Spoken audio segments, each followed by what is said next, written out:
मित्रों, कोरोना महामारी के खिलाफ आदरणीय प्रधानमंत्री जी के नेतृत्व में सेकेंड वेव का भी मुकाबला पूरा देश पूरी मजबूती के साथ कर रहा है। जो मंत्र कोरोना महामारी से लड़ने के लिए सभी राज्यों को दिए गए थे, ट्रेस, टेस्ट और ट्रीट, इसको अपना करके उत्तर प्रदेश सरकार ने और उत्तर प्रदेश की जनता को राहत देने में काफ़ी हद तक सफलता प्राप्त हुई है। 30 मई को उत्तर प्रदेश के अंदर कुल एक्टिव केस 3,10,000 थे। आज घट करके 2,33,000 तक आ गए हैं, यानी 8 दिन के अंदर 77,000 एक्टिव केस प्रदेश के अंदर कम हुए हैं। प्रदेश के अंदर सर्वाधिक पॉजिटिव जो केस आए थे कोरोना के, वह 24 अप्रैल को 38,000 आए थे। धीरे धीरे करके केस कम होते गए और आज प्रदेश के अंदर कुल 23,000 पॉजिटिव केस आए हैं। रिकवरी बढ़ी है, पॉजिटिविटी काफ़ी कम हुई है। वाराणसी जनपद और वाराणसी कमिश्नरी के भी हम लोगों ने यहाँ पर समीक्षा ली है और उसमें यहाँ पर भी आशातीत परिणाम सामने आते हुए दिखाई दिए हैं। पॉजिटिविटी काफ़ी कम हुई है पिछले एक सप्ताह के अंदर, रिकवरी बढ़ी है। एक जो अभियान पूरे प्रदेश के अंदर चल रहा है, उसके भी परिणाम उसी रूप में आते हुए दिखाई दे रहे हैं। यहाँ पर पिछले एक सप्ताह में अकेले वाराणसी मंडल में जो एक्टिव केस कम हुए हैं, यह लगभग 9,285 एक्टिव केस कम हुए हैं इस पूरे वाराणसी मंडल में, जिनमें सर्वाधिक 4,500 से अधिक जनपद वाराणसी में है। फर्स्ट वेव की तुलना में सेकंड वेव काफ़ी तीव्र संक्रामक रही। तेजी के साथ संक्रमण फैलने से लोगों में एक भय की सी आशंका हुई। दूसरा, ऑक्सीजन की डिमांड बढ़ी। हम सब आभारी हैं प्रधानमंत्री जी के, जिन्होंने पूरे देश के अंदर ऑक्सीजन की आपूर्ति को बढ़ाने के लिए ऑक्सीजन एक्सप्रेस और इंडियन एयरफोर्स के विमानों का उपयोग करते हुए ऑक्सीजन की इस आपूर्ति को, लिक्विड मेडिकल ऑक्सीजन को हर एक राज्य तक पहुंचाने का कार्य किया। उत्तर प्रदेश की जो कुल ऑक्सीजन की सामान्य दिनों में आवश्यकता होती थी, वह ज़्यादातर मेडिकल कॉलेजेस ने अपने यहाँ एयर सेपरेटर यूनिट रखी हुई थी या फिर LMO ऑक्सीजन प्लांट के साथ अपने स्वयं के एग्रीमेंट के साथ माध्यम से लेते थे। लगभग 300 से 400 मीट्रिक टन में उनकी इस पूरी आवश्यकता की पूरी हो जाती थी। लेकिन जिस तेजी के साथ संक्रमण फैला, उसके कारण ऑक्सीजन की डिमांड भी बढ़ी और ऑक्सीजन की डिमांड बढ़ने के कारण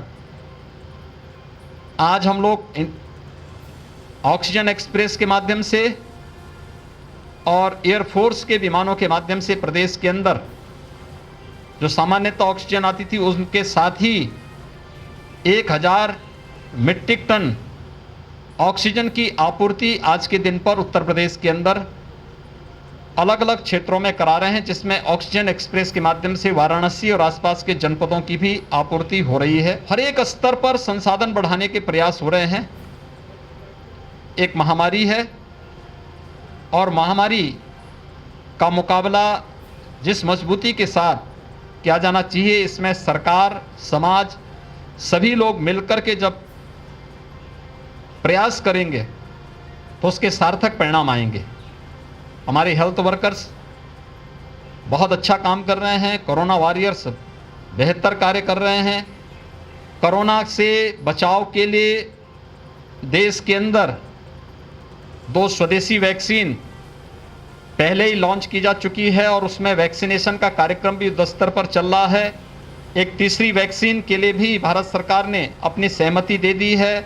उत्तर प्रदेश के अंदर भारत सरकार की मदद से अब तक हम लोग 45 प्लस के 1,37,00,000 से अधिक लोगों को वैक्सीन दे चुके हैं और राज्य सरकार ने भी भारत सरकार की मदद से अपने स्तर पर 18 प्लस जिन लोगों को वैक्सीन देने की सहमति भारत सरकार ने दी थी, उनमें से 1 लाख से अधिक लोगों को हम वैक्सीन अब तक उपलब्ध करा चुके हैं। 45 प्लस से जुड़े हुए जितने भी लोग थे उनके लिए प्रदेश के हर जनपद में 4,500 से अधिक केंद्र वैक्सीनेशन के चल रहे हैं।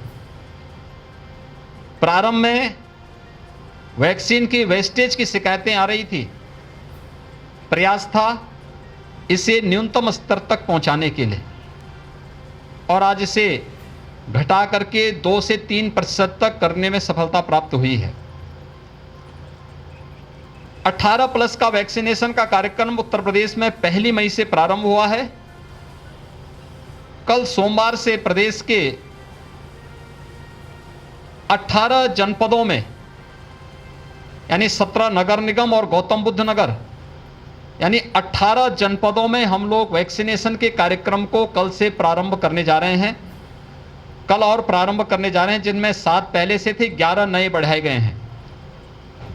इनमें अलग अलग जगह सेंटर बनाए जाएंगे और ऑनलाइन रजिस्ट्रेशन की प्रक्रिया के साथ जुड़ करके कोई भी व्यक्ति अपना रजिस्ट्रेशन करवा करके वैक्सीन सेंटर में उनको वहां बुलाया जाएगा, जिससे वैक्सीन की वेस्टेज को रोका जा सके और कोरोना संक्रमण की चेन भीड़ भाड़ के कारण विस्फोटक स्थिति में ना आने पाए, इसलिए उसकी चेन को भी रोका जा सके, ब्रेक किया जा सके और हर व्यक्ति को वैक्सीन दी जा सके। इसके लिए सेंटर की संख्या बढ़ाना, हर व्यक्ति को वैक्सीन उपलब्ध करवाना, इससे भारत सरकार की मदद से पर्याप्त मात्रा में वैक्सीन मिल रही हैं।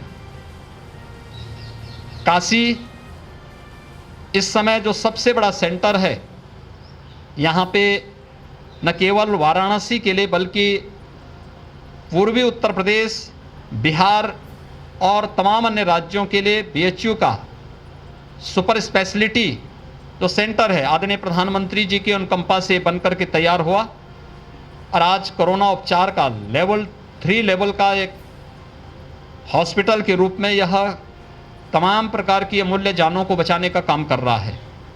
हम सब आभारी हैं, आदरणीय प्रधानमंत्री जी ने 750 बेड का एक डीआरडीओ और आर्मी की मदद से एक नया हॉस्पिटल भी यहाँ पर स्वीकृत किया है और उसमें कार्य युद्ध स्तर पर चल रहा है। 250 बेड उसमें वेंटिलेटर के आज के दिन पर युद्ध स्तर पर कार्य करते हुए तैयार हैं और मुझे लगता है कि कल से संभावना है कि कल से वह डीआरडीओ की मदद से, आर्मी की मदद से, आदरणीय प्रधानमंत्री जी के अनुकंपा से कल से यह सेंटर भी यहाँ पर अपनी सेवाएं देना प्रारंभ करेगा, जिसमें आर्मी से जुड़े हुए जितने भी आर्मी मेडिकल कोर्स से जुड़े हुए उनके एक्सपर्ट भी हैं, पैरामेडिक्स भी हैं, हाउसकीपिंग स्टाफ भी है। शेष 250 बेड ऑक्सीजन युक्त भी हैं। बीएचयू और लोकल एडमिनिस्ट्रेशन भी, health worker, housekeeping staff, paramedics और अन्य जितने भी कार्य होंगे यहाँ पर, चाहे वह सिक्योरिटी का हो, फायर एंड इलेक्ट्रिक सेफ्टी का हो, इन सभी कार्यों को करने के लिए यहाँ पर पूरी तत्परता के साथ यहाँ पर मिलकर के आपसी समन्वय के माध्यम से इस कार्यक्रम को आगे बढ़ा रहे हैं।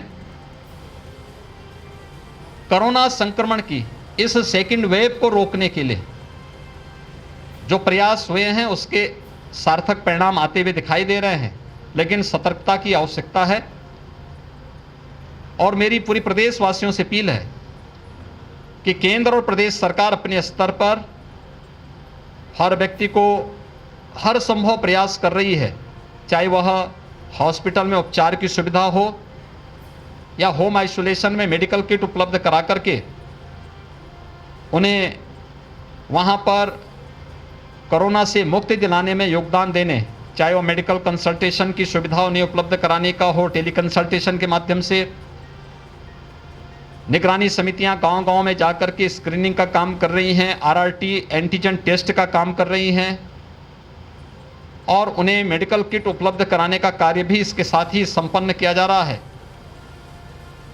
ये सभी कार्यक्रम जो सरकार के स्तर पर है, सरकार कर रही है, लेकिन हर व्यक्ति कोविड के नियमों का पालन भी करे। कोविड के जो प्रोटोकॉल हैं, खासतौर पर बचाव सबसे महत्वपूर्ण इसका हथियार है। हाई रिस्क कैटेगरी के लोग बाहर ना आए, अनावश्यक कोई भी व्यक्ति बाहर ना आए। घर के बाहर आना ही है तो मास्क और 2 गज की दूरी का पालन करें। जो वैक्सीन दी है, वैक्सीन ऑनलाइन रजिस्ट्रेशन करा करके जिस दिन उन्हें सेंटर में, जिस सेंटर में बुलाया जाए उसी सेंटर में जाकर के हम वैक्सीन ले लें, क्योंकि वैक्सीन अब तक का जो भी हम लोगों ने इसके रिजल्ट देखे हैं, वह जिन्होंने भी वैक्सीन लिया है उन्हें एक सुरक्षा कवच वैक्सीन ने उपलब्ध करवाया है। तो वैक्सीन लेने की तैयारी करें, हर प्रकार से उन सभी नियमों का पालन करें जो से कोरोना से और इस महामारी से बचा सकें। राज्य सरकार केंद्र सरकार की मदद से पूरी सतर्कता के साथ इस कार्यक्रम को आगे बढ़ा रही है। आप सभी लोग कोरोना के नियमों के साथ जुड़ करके प्रत्येक नागरिक को भी जागरूक कर सकेंगे तो निश्चित ही इसमें सफलता प्राप्त होगी और कोरोना हारेगा, देश जीतेगा। यह इस सेकेंड वेव में भी अब तक के परिणाम उसी रूप में, उसी दिशा में आगे बढ़ रहे हैं और हमें उसे सार्थक करना है। बहुत बहुत धन्यवाद जी।